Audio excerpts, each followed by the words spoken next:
देखिए, आज यहाँ मुझे अपनी माँ के साथ बाबा के दरबार में आने का, उनके मंदिर में आकर मत्था टेकने का एक सौभाग्य प्राप्त हुआ। बाबा की असीम कृपा है कि बाबा अपने मंदिर में आने का सौभाग्य देते हैं, मौका देते हैं कि हम यहाँ आएँ, उनके दरबार में मत्था टेकें और उनके श्री चरणों में हमने अपनी प्रार्थना, अपनी अरदास रखी है।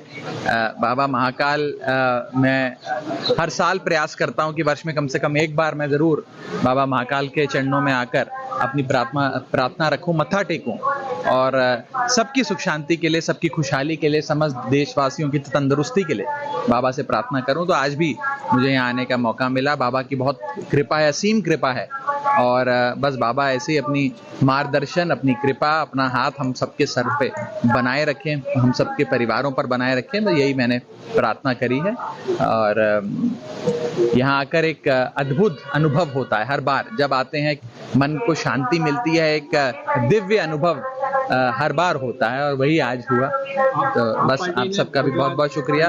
जय जय Baba Mahakal. Thank you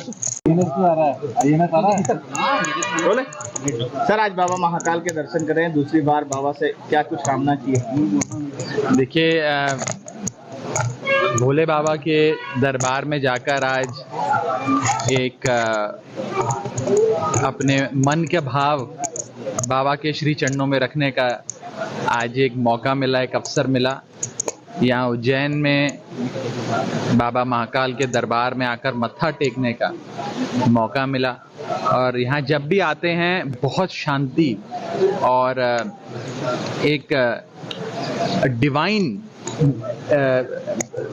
vibrations का एहसास होता है और ये तो बाबा महाकाल की असीम कृपा है कि वो बार बार यहाँ आने का मौका देते हैं और अपने दरबार में आकर मत्था टेकने का मौका देते हैं। आज मैं अपनी माँ के साथ बाबा के दरबार में आया और बाबा महाकाल के श्री चरणों में मैंने अपनी अरदास रखी, अपनी प्रार्थना रखी और बस बाबा सब पर अपनी कृपा बनाए रखें और सब पे अपनी आशीर्वाद बनाए रखें और समस्त देशवासियों के जितने भी कठिनाइयां हैं, विघ्न हैं, वो हरें और सब खूब तंदुरुस्ती से स्वस्थ होकर निर्विघ्न जीवन व्यतीत करें। यही प्रार्थना करें। बिहार चुनाव को लेकर क्या कुछ कहना? अब यहाँ बाबा महाकाल के दरबार में आप मेरे से राजनीतिक सवाल ना करें।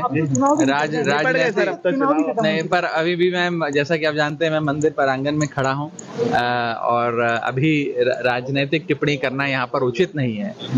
मंदिर के बाहर मिलेंगे तो खूब राजनीतिक चर्चाएं करेंगे और अब वैसे भी संसद का शीतकालीन सत्र शुरू होने जा रहा है जिस पर खूब राजनीतिक बहसबाजी होगी, खूब चर्चा करेंगे। लेकिन आज का दिन मेरे लिए, मेरे परिवार के लिए हम बाबा को समर्पित करते हैं और ये दिन ही क्यों, पूरा जीवन बाबा को समर्पित करते हैं। मैं एक ऐसे परिवार से आता हूँ जहाँ हम महादेव के भक्त तो खैर बहुत बड़ी बात होती है, लेकिन उनके सेवक बनने का प्रयास निरंतर करते रहते हैं, उनका भक्त बनने का प्रयास निरंतर करते रहते हैं। हमारे इष्ट देव हैं, उनकी खूब साधना करते हैं, खूब पूजा करते हैं और यही हाथ जोड़कर प्रार्थना करते हैं कि बाबा अपनी कृपा हम सब पर बनाए रखें। सर, दिल्ली ब्लास्ट में जिस तरह की घटना सामने आई है, क्या कहना चाहेंगे देश में जो माहौल? देखिए, फिर मैं बस इतना ही कहना चाहूँगा कि बहुत ही दुखद वो इंसिडेंट रहा है और यही बस हमारी गुजारिश है सरकार से कि समस्त देशवासी एकजुट होकर सरकार के साथ खड़े हैं, सरकार कोई ठोस कदम उठाए और जो भी वो लोग हैं जो देश के खिलाफ साजिशें रचने के मंसूबे पालते हैं या देश के खिलाफ किसी साजिश को अंजाम देते हैं, ऐसे लोगों को इतना दंड मिलना चाहिए, ऐसा दंड सरकार दे कि आने वाले समय में, आने वाली पीढ़ियों के लिए वो एक उदाहरण सेट किया जाए और कोई भी शख्स उसके बाद देश के खिलाफ, भारत देश के खिलाफ अगर सोचे भी तो वो दंड की बात सोचकर उसकी रूह कांप जाए, ऐसा सरकार कोई दंड दे उन्हें। हम तो यही सरकार से गुजारिश करते हैं और जिन लोगों की जानें चली गई उनके परिवार वालों को प्रभु शक्ति दे ये दुख सहने की और जो नहीं रहे लोग उन्हें अपने श्री चरणों में स्थान दे। बहुत बहुत शुक्रिया।